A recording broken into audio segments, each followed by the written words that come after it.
A wave of violence across the Middle East from Afghanistan to Syria is raising the specter of sectarian violence and a struggle for power across the region.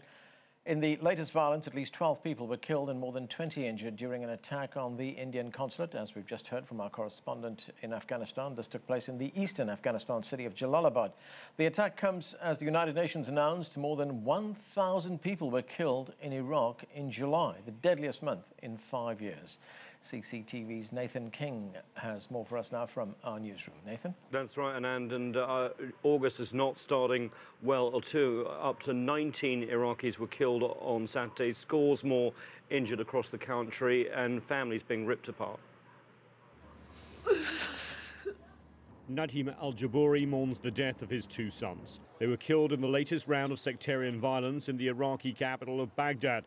A bomb ripped through the area where the two sons sold watermelons. Each loss is personal.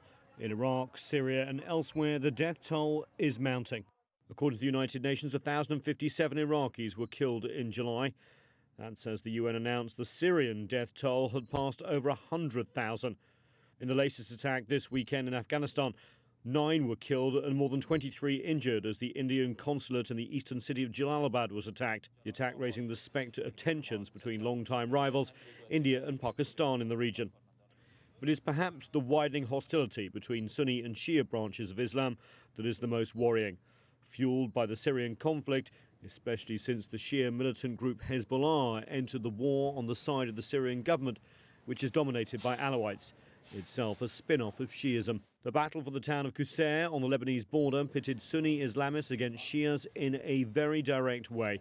In Iraq too, the schism is evident, mainly armed Sunni groups resisting what they see as a Shiite-dominated political process. If this situation continues, everyone will be hurt. There will be no winners or losers.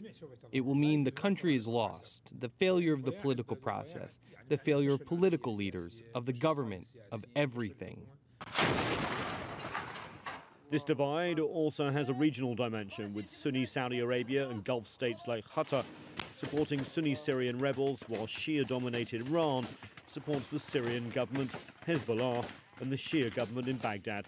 Egypt's division, too, are heightening tensions. Yeah, and against this backdrop, there are at least some hopeful signs. We have a partial resumption of the Middle East peace talks between Israelis and the Palestinians, pushed along by Washington's shuttle diplomacy.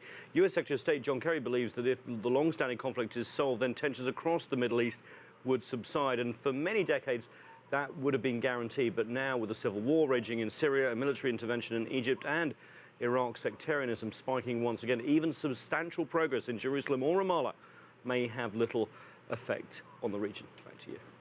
Okay, thanks, Nathan. Nathan King there.